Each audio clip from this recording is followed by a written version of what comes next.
Topic क्या है, धातु पोषण न्याय।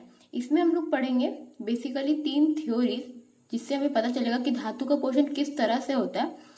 तो ये थ्योरी क्या क्या है, पहला है शीर दधी न्याय, दूसरा केदार कुल्या न्याय और तीसरा खले कपोत न्याय। इन तीनों थ्योरी पढ़ने से पहले हमें आहार रस का कॉन्सेप्ट समझना पड़ेगा कि आहार रस क्या है, क्योंकि इस तीनों थ्योरी में आहार रस का बहुत बार यूज किया गया। तो चलिए हम लोग बढ़ते सबसे पहले आहार रस की तरफ। तो फर्स्टली आहार रस एक ऐसा फ्लूइड है जो पूरे बॉडी में सर्कुलेट करता है एंड जो भी फूड डाइजेस्ट हुआ है उसका फाइनल एब्जॉर्बेबल प्रोडक्ट आहार रस के अंदर पाया जाता है। हम लोग जानते हैं कि जो हमारा लिविंग बॉडी है वो हमेशा वियर एंड टीयर प्रोसेस करते रहता है और आहार रस ही उसको नरिशमेंट प्रोवाइड करेगा। तो बेसिकली आहार रस 3 चीजें रिप्लेनिश करता है। पहला 7 धातु, दूसरा matter for 5 sense organ and तीसरा उपधातु। इसका मैंने श्लोक भी लिखा है जिसका रेफरेंस आया है चरक सूत्र स्थान 28 अध्याय। श्लोक क्या है, पुष्यंती तु आहार रसात रस रुधिर मांस मेदो अस्थि मज्जा शुक्र ओजसी पंचेंद्रिय द्रव्यानि धातु प्रसाद संज्ञकानि शरीर संधिबंध भिक्षादय सर्व अवयव। अब हम लोग देखेंगे कि आहार रस का एब्जॉर्प्शन किस तरह से होता है। तो फर्स्टली जब जाठर अग्नि एक्ट करता है तो उस समय आहार रस में पाए जाने वाले जितने भी सारभूत होते हैं वो सब ग्रहणी में बन जाते हैं। ठीक है, अब वो जो भी सारभूत है वो जब बन गया उसके बाद समान वायु का एक्शन होता है एंड जो भी सारभूत है आहार रस में वो ग्रहणी से एब्जॉर्ब हो जाते हैं एंड उसको हृदय तक लाया जाता है। फिर हृदय से दैट इज हार्ट से वो पूरे बॉडी में पूरे सेल्स में सर्कुलेट होता है। तो अभी हम लोग पढ़ेंगे सर्कुलेशन की आहार रस का सर्कुलेशन किस तरह से होता है। तो जो आहार रस है जो हार्ट में लाया गया उसके बाद हार्ट से 24 धमनियां निकलती है। अब बोलोगे व्हाट इज धमनी, तो धमनी होता है, आप उसको कंपेयर कर सकते हो but not exactly, it is compare to nerve और आर्टरी जिसके पास पल्सेशन कैपेसिटी होती है विच हैव पल्सेट। तो हार्ट से 24 धमनी निकलती है हार्ट और उसके सेट ऑफ सर्कुलेशन से एंड उसके बाद वो पार्टिसिपेट करती है सर्कुलेशन में। तो जो 24 धमनी निकलती है हार्ट से उसके 10 ब्रांच ऊपर की ओर जाएंगे, 10 ब्रांच नीचे की ओर जाएंगे और जो 4 ब्रांच रहता है वो लैटरली जाएगा। इफ सपोज ये हार्ट है आपका तो 10 ब्रांच ऊपर की तरफ, 10 ब्रांच नीचे की तरफ एंड 4 ब्रांच लैटरली, इस तरह से। अब हम लोग देखेंगे आहार रस का फंक्शन। हमने देख लिया आहार रस का फॉर्मेशन किस तरह से होता है, वो कैसे पहुंचा हार्ट तक एंड कैसे उसका सर्कुलेशन हुआ। अब देखेंगे उसका फंक्शन क्या है। तो हम लोग बेसिकली जानते हैं कि ह्यूमन में 3 तरह के एज होते हैं, एक तो चाइल्ड एज, एक मिडल एज एंड एक ओल्ड एज। तो चाइल्ड एज में जो आहार रस का फंक्शन होता है तर्पण करना और वृद्धन करना। तर्पण मतलब नरिशमेंट एंड वृद्धन मतलब ग्रोथ, हमारे बॉडी का ग्रोथ। मिडल एज में धारण उसका प्रीडोमिनेंट होता है, दैट इज मिडिल एज में वो सबसे ज्यादा सपोर्ट प्रोवाइड करता है आहार रस, और लास्ट स्टेज में मतलब ओल्ड एज में यापन करता है, मतलब वो प्रिजर्व करके रखता है। क्योंकि हम लोग जानते हैं कि ओल्ड एज में बहुत सारे सेल्स डिस्ट्रॉय होने लगते हैं और उसकी कैपेसिटी भी कम हो जाती है। तो काम रहता है कि आहार रस का ओल्ड एज में कि वो उसको प्रिजर्व करके रखता है। तो अभी तक आपको समझ आ गया होगा कि जो आहार रस का फॉर्मेशन है वो फूड से होता है एंड हमने देखा वो कैसे कैसे सर्कुलेट हुआ पूरे बॉडी में। अब हमारा नेक्स्ट टॉपिक आता है क्या है, धातु पाक तत्संबंधी विविध न्याय। तो इसमें हम लोग पढ़ेंगे धातु पोषण से रिलेटेड अलग अलग थ्योरीज दी गई है, उसी को हम लोग बोलते हैं धातु पोषण न्याय। तो फर्स्टली देखेंगे हम इस वर्ड का मीनिंग, व्हाट इज धातु पाक। तो धातु पाक का मतलब होता है धातु का रिप्लेनिशमेंट, मतलब नरिशमेंट। तो वो होगा कहाँ पे, तो वो हर धातु का रिस्पेक्टिव स्रोतस होता है एंड उसके रिस्पेक्टिव धातव अग्नि होते हैं, तो उसके द्वारा हर धातु का नरिशमेंट होता है। अब है उसका जो एक किंड होगा वो धातु का, जो मैंने बोला कि इसका एक स्रोतस होता है, अपना चैनल होता है, तो उसका एक किंड होता है म्यूकस मेम्ब्रेन ऑफ जीआईटी में और वहां से वो जनरल सर्कुलेशन में पार्टिसिपेट करता है। वहां से हर एंटिटी के मतलब हर एक धातु के स्रोतस तक वो पहुंचता है, उसका जो चैनल होता है वो। उसके बाद आता है हमारा, ये है नेक्स्ट पॉइंट जिसमें मैंने बताया है मतलब एक ओवरव्यू दिया मैंने कि किस तरह से उसका नरिशमेंट होता है।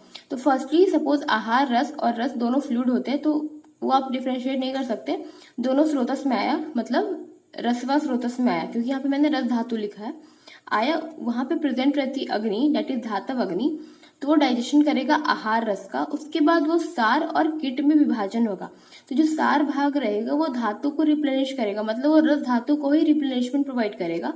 एंड उसके बाद उसके जो उप धातु होते हैं उसको भी वो रिप्लेनिशमेंट प्रोवाइड करते हैं, जबकि जो कीट है वो उस धातु के मल को रिप्लेनिशमेंट प्रोवाइड करता है। मतलब देख सकते हो यहाँ पे सार और कीट दोनों से किसी ना किसी का नरिशमेंट हो रहा है।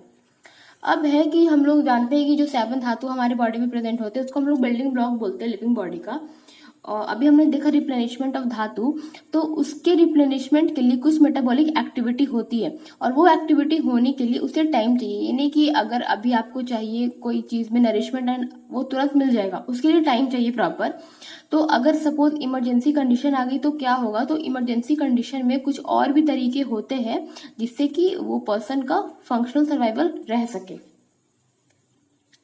अब देखो कि जो धातु पोषण होता है वो बेसिकली 2 तरह से होता है। पहला तो गर्भ में, तो गर्भ में होता है जो प्री नेटल नरिशमेंट, तो ये डिपेंड करता है मदर पे कि मदर क्या खाती है क्या लेती है, उस पर डिपेंड करता है, उस समय सारे धातु बनते हैं। दूसरा होता है कि बर्थ के बाद, मतलब पोस्ट नेटल नरिशमेंट, ये डिपेंड करता है फूड पे जो वो बच्चा ले रहा है, तो उससे नरिशमेंट एंड रिप्लेनिशमेंट दोनों होता है।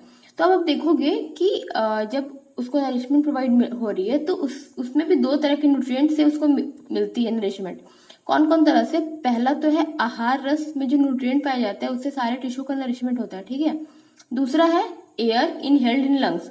हम लोग जानते हैं हमारे बॉडी को एनर्जी चाहिए, एनर्जी के लिए माइटोकॉन्ड्रिया को ऑक्सीजन चाहिए, तो वो ऑक्सीजन भी एक तरह का न्यूट्रिएंट है, तो टिश्यू को अंबर पीयूष चाहिए, दैट इज ऑक्सीजन, जिससे कि सारे फिजियोलॉजिकल एक्टिविटी हो सके। तो इस तरह से 2 न्यूट्रिएंट्स चाहिए, एक तो आहार रस के फॉर्म में और एक ऑक्सीजन के फॉर्म में। तो अभी हम लोगों को सिर्फ आहार रस के बारे में पढ़ना है कि उसमें क्या क्या बताए गए कि आहार रस से जब धातु का फॉर्मेशन होगा तो उसकी डिफरेंट डिफरेंट थ्योरीज। तो चलिए अभी हम देखेंगे डिफरेंट डिफरेंट थ्योरीज। तो सबसे पहले तो हमारा आता है थ्योरीज ऑफ धातु पोषण। तो इसको बेसिकली चक्रपाणी और डल्हन ने बताया, जो चरक और सुश्रुत के कमेंटेटर है। चरक और सुश्रुत ने सिर्फ उसका सीक्वेंस बताया धातु पाक का, लेकिन इसमें जो भी थ्योरी दी गई है कि धातु का नरिशमेंट किस तरह से होता है वो चक्रपाणी और डल्हन ने बताया। तो सबसे पहले हम देखेंगे डेफिनेशन ऑफ धातु पोषण न्याय। तो न्याय का मतलब होता है थ्योरीज। इसमें ये बताया गया है कि धातु पोषण न्याय बेसिकली एक्सप्लेन करता है प्रोसेस ऑफ सिंथेसिस ऑफ धातु फ्रॉम आहार रस। अब देखेंगे हम लोग 3 थ्योरीज 1 बाय 1। फर्स्ट है हमारा क्षीर दधी न्याय। क्षीर का मतलब होता है मिल्क, दधी का मतलब होता है कर्ड। तो इसमें जैसे कि आप घर पे भी आप कर सकते हो, जैसे कि आप घर पे कभी भी मिल्क से आप दही का जब कन्वर्जन करते हो तो उसमें मिल्क का पूरा पार्ट दही में कन्वर्ट हो जाता है। ये नहीं कि थोड़ा सा मिल्क का पार्ट बच जाता है, उसके बाद थोड़ा सा पार्ट ही दही में कन्वर्ट होता है, तो पूरा पार्ट का कन्वर्जन, इसीलिए हम इसको बोलते हैं theory of total transformation, that is सर्व आत्म परिणाम। तो इसमें एक सीक्वेंस है, मिल्क से मतलब क्षीर से दधी का कन्वर्जन होता है ओवरऑल, ना कि सम पार्ट। फिर दधी से बटर का, दैट इज लोनी का, एंड लोनी से घी का मतलब तूप का। इसी तरह से जो हमारे बॉडी में जितने भी आहार रस बनते हैं उससे पूरे आहार रस से रस का फॉर्मेशन होता है, फिर पूरा रस रक्त में कन्वर्ट हो जाएगा, इस तरह से वो शुक्र तक जाता है। सो इसमें हर एक स्टेप में जो भी क्वालिटी पाई जाती है उस द्रव्य की वो अलग अलग होती है। जैसे कि आप देखो मैंने बताया क्षीर और दधी का, तो मिल्क लिक्विड होता है, कोल्ड होता है मतलब शीत होता है और मधुर होता है, जबकि दही जो होता है कर्ड वो हेवी होता है मतलब गुरु होता है, उष्ण होता है और अम्ल होता है। तो आप देख सकते हैं ये दोनों के क्वालिटीज में बहुत ही डिफरेंस है। उसी तरह जो भी धातु बनते हैं आहार रस से वो सब अलग अलग क्वालिटीज के होते हैं, उसकी क्वालिटीज अलग अलग होती है। तो इसमें आपको इतना ही समझ में आया कि क्षीर दधी न्याय से आहार रस 7 धातुओं में ट्रांसफॉर्म होता है, जैसे कि मिल्क ट्रांसफॉर्म हुआ कर्ड में, लेकिन इसमें ओवरऑल होता है। तो अब हम देखेंगे कि क्षीर दधी न्याय को रिजेक्ट कर दिया गया, मतलब उसको पूरा सही नहीं बोला गया। क्यों? सबसे पहले तो वो होल कन्वर्जन की वजह से हम लोग जानते हैं और हम लोग आगे पढ़ेंगे भी कि रस है जो कन्वर्ट होने के बाद कुछ रस बच जाता है, कुछ रस धातु बच जाता है, लेकिन इस थ्योरी में ये नहीं बताया गया कि कुछ बचता है। इसमें ये बताया गया कि पूरा का पूरा ट्रांसफॉर्मेशन हो जाता है। जैसे कि एग्जांपल मैंने लिया सबसे पहले फास्टिंग स्टेज में, तो फास्टिंग स्टेज में अगर कोई पर्सन रहेगा तो वो पर्सन की, अगर इस थ्योरी से हम बात करें तो उस पर्सन की 3 से 4 दिन में मृत्यु हो जानी चाहिए। क्यों? सबसे पहले आपको ये पता होना चाहिए कि आहार रस से रस धातु का फॉर्मेशन 24 घंटे में होता है, लेकिन इस थ्योरी के अनुसार रस धातु अगर बनता भी है तो रस धातु बनने के बाद वो पूरा रक्त धातु में कन्वर्ट हो जाता है, तो मतलब उसके बॉडी में कोई भी रस धातु नहीं बचेगा अकॉर्डिंग टू दिस थ्योरी। तो अगर नहीं बचेगा तो ऑफकोर्स पेशेंट की 3-4 दिन में डेथ हो जाएगी। अगर रस नहीं बचेगा तो क्या होगा? अगर रस नहीं बचेगा तो और भी मतलब जितने धातु बनने वाले हैं उसका रिप्लेनिशमेंट नहीं होगा, तो in at the last stage person should die. फिर सेकेंड आता है, मतलब इसका डिफेक्ट क्या है इसमें। सबसे पहले अगर रस डिफेक्टिव होगा तो सारे जो दूसरे धातु भी डिफेक्टिव होंगे, क्योंकि हमने देखा अभी रस से रक्त बन रहा है, पूरा कन्वर्जन हो रहा है। लेकिन ये हो भी सकता है एक्चुअल में, बट नहीं भी हो सकता है। इफ सपोज अगर किसी की रक्त में दुष्टि हो तो जरूरी नहीं है कि उसकी अस्थि में भी दुष्टि हो। तो इससे आप हमें ये पता चल रहा है कि ये जो क्षीर दधि न्याय का जो कॉन्सेप्ट है वो रिजेक्ट कर दिया गया। फिर आगे कुछ और भी एग्जाम्पल है जिससे ये प्रूफ होता है कि ये सही थ्योरी नहीं है।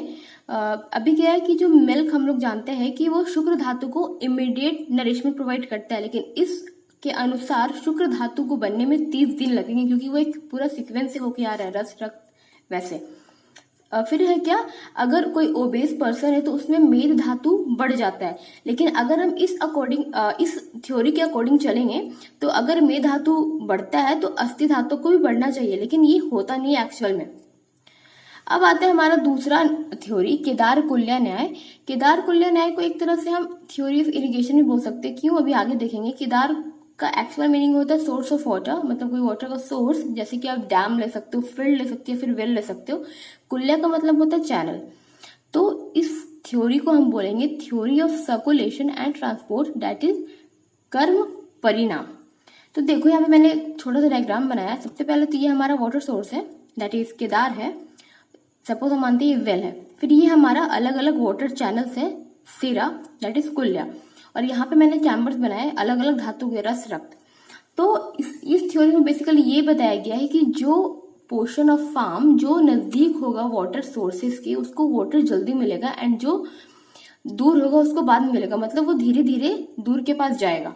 ओके, उसी तरह धातु भी अपना न्यूट्रिएंट अपनी कंडीशन पे लेगा। जैसे कि रक्त धातु को रक्त का नरिशमेंट करवाना है तो वो क्या करेगा, रक्त धातु अपना न्यूट्रिएंट पिक कर लेगा आहार रस से, और रक्त धातु मांस धातु का या फिर कोई भी दूसरे धातु का न्यूट्रिएंट एक्सेप्ट नहीं करेगा, वो सिर्फ रक्त धातु का ही न्यूट्रिएंट एक्सेप्ट करेगा। इसीलिए हम इसको बोलते हैं अंशांश परिणाम पक्ष, that is a specific part of आहार रस नरिशेस स्पेसिफिक धातु, and it is also called as कर्म परिणाम पक्ष, दैट इज सीक्वेंस ऑफ धातु पोषण।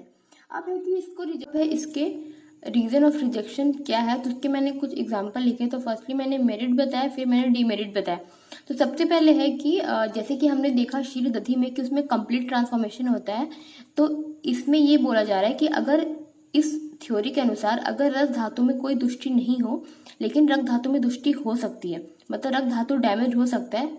और दूसरा क्या है कि मांस में धातु में अगर कोई भी दुष्टि नहीं हो लेकिन अस्थि धातु में पैथोलॉजी हो सकती है, क्योंकि हमने देखा इसमें कि आहार रस से अलग अलग चैनल्स निकल रहे हैं, एंड उस चैनल से पर्टिकुलर धातु को उसका न्यूट्रिएंट्स मिल रहा है।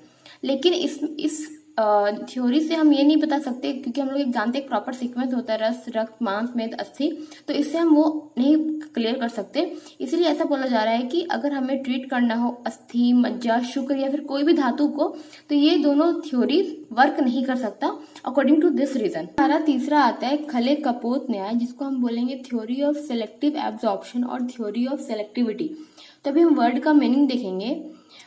खले का मतलब होता है ग्रेन, डेट इज आप बोल सकते हैं इसको कोई स्टोरेज का चीज, एंड कपोत का मतलब होता है बर्ड। तो यहाँ पे कंपेयर किया गया है, खले को कंपेयर किया गया है जो धातु का न्यूट्रिएंट होता है उससे, और कपोत को किया गया धातु से। तो इसमें है क्या बेसिकली ये थ्योरी, तो हम लोग जानते हैं कि जैसे कि हर बर्ड है उसको अलग अलग फूड चाहिए, एंड वो अपने अकॉर्डिंग के अनुसार या फिर अपने चॉइस के अनुसार उस फूड को पिक करता है, ठीक है, उसको जो चाहिए। उसी तरह हर धातु को अपना अलग अलग तरह का न्यूट्रिएंट्स चाहिए, एंड वो सिर्फ अपने न्यूट्रिएंट्स को ही टेक करता है, मतलब अपने न्यूट्रिएंट्स को ही वो लेता है। तो जो उसके नजदीक होगा उसको जल्दी मिलेगा, एंड जो उसके दूर होगा उसको नरिशमेंट बाद में मिलेगा। तो इस तरह से आप देख सकते हो कि due to independent nourishment of धातु, इस थ्योरी को बोलते हैं हम पृथक परिणाम पक्ष, क्योंकि इंडिपेंडेंट हो रहा है, उसको जो चाहिए उसको वही, मतलब उसको वही लेगा वो। ये नहीं कि उसको सपोज कि उसको जैसे कि कोई रक्त धातु है एंड उसे रक्त धातु का न्यूट्रिएंट चाहिए, बट वो मान धातु का न्यूट्रिएंट नहीं लेगा, वो रक्त धातु का ही न्यूट्रिएंट लेगा। तो इसमें इसलिए बोला गया इंडिपेंडेंट नरिशमेंट। अब है कि ये थ्योरी अब क्या क्या बताता है। फर्स्टली ये थ्योरी बताता है हमें, अब मैंने बताया आपको था कि मिल्क का क्या एक्शन होता है कि वो शुक्र धातु को तुरंत नरिशमेंट प्रोवाइड करेगा। तो ये तो बता रहा है साफ साफ कि अगर शुक्र धातु को चाहिए उसका न्यूट्रिएंट, तो वो तुरंत अपना न्यूट्रिएंट्स ले लेगा अपने कोडिंग के अनुसार। फिर है इसमें कि अगर रक्त धातु डिफेक्टिव है तो ये जरूरी नहीं है कि फर्दर की जो भी आगे की धातु वगैरह वो डिफेक्टिव होंगे, इससे ये प्रूफ हो गया। और फिर एक और कि अगर मेद धातु बढ़ी हुई है, फिर कोई भी धातु बढ़ी हुई है, तो उसकी आगे वाली धातु बढ़ेगी नहीं, नॉट नेसेसरी, मतलब वो बढ़ सकती है बट ऐसा नहीं कि वो बढ़ेगी बढ़ेगी। अब देखेंगे हम लोग खले कपोत न्याय की डीमेरिट। तो डीमेरिट क्या है कि इसमें हमने देखा कि डायरेक्ट रिप्लेनिशमेंट हो रहा है, मतलब धातु से उतना रिलेशन नहीं है। तो जो भी सीक्वेंस होता है रिप्लेनिशमेंट का, रक्त फ्रॉम रस, मांस आफ्टर रक्त, तो वो अच्छे से नहीं बता पाएंगे हम लोग। तो ये था हमारा 3 थ्योरी, क्षीर दधी न्याय, केदार कुल्य न्याय और खले कपोत न्याय। इन तीनों थ्योरी में कुछ ना कुछ मेरिट भी है, कुछ ना कुछ डीमेरिट भी है। तो बेसिकली ये तीनों थ्योरी को पूरी तरह से नहीं अपनाया गया है, इसके डीमेरिट एंड मेरिट दोनों हैं। तो इस तरह से हमारा जो धातु पोषण है वो खत्म हो गया। आई होप कि आपको ये समझ में आया होगा। So that's all today, see ya, have a good day and thank you for watching, bye bye.